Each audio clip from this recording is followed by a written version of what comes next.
யூதர்களின் திருவிழா ஒன்று வந்தது. இயேசுவும் எருசலேமுக்கு சென்றார். எருசலேமில் ஆட்டு வாயிலுக்கு அருகில் 5 மண்டபங்கள் கொண்ட குளம் ஒன்று உண்டு. எபிரேய மொழியில் பெத்சதா என்பது அதன் பெயர். இம்மண்டபங்களில் உடல் நலமற்றோர், பார்வையற்றோர், கால் ஊனமுற்றோர், முடக்குவாதமுற்றோர் ஆகியோர் திரளாய் படுத்து கிடப்பர்.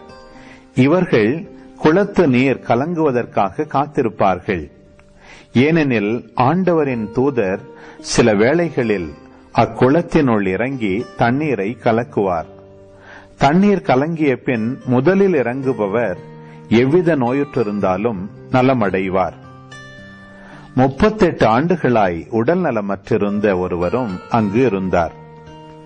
இயேசு அவரை கண்டு நெடுங்காலமாக அவர் அந்நிலையில் இருந்துள்ளதை அறிந்து, நலம் பெற விரும்புகிறீரா என்று அவரிடம் கேட்டார். ஐயா, தண்ணீர் கலங்கும் போது என்னை குளத்தில் இறக்கிவிட ஆள் இல்லை. நான் போவதற்கு முன் வேறு ஒருவர் இறங்கி விடுகிறார் என்று உடல்நலமற்றவர் அவரிடம் கூறினார்.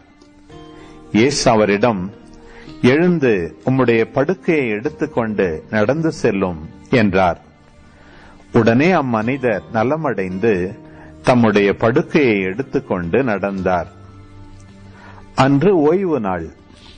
யூதர்கள் குணமடைந்தவரிடம், ஓய்வு நாளாகிய என்று படுக்கையை எடுத்துச் செல்வது சட்டத்திற்கு எதிரான செயல் என்றார்கள்.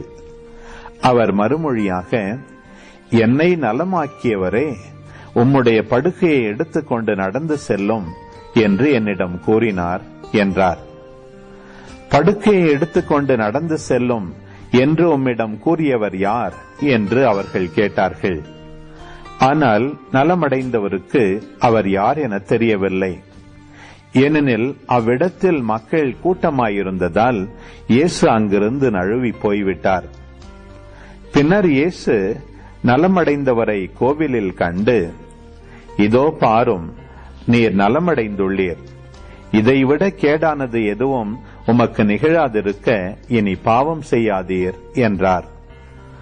அவர் போய் தம்மை நலமாக்கியவர் இயேசு என்று யூதர்களுக்கு அறிவித்தார். ஓய்வு நாளில் இயேசு இதை செய்ததால் யூதர்கள் அவரை துன்புறுத்தினார்கள்.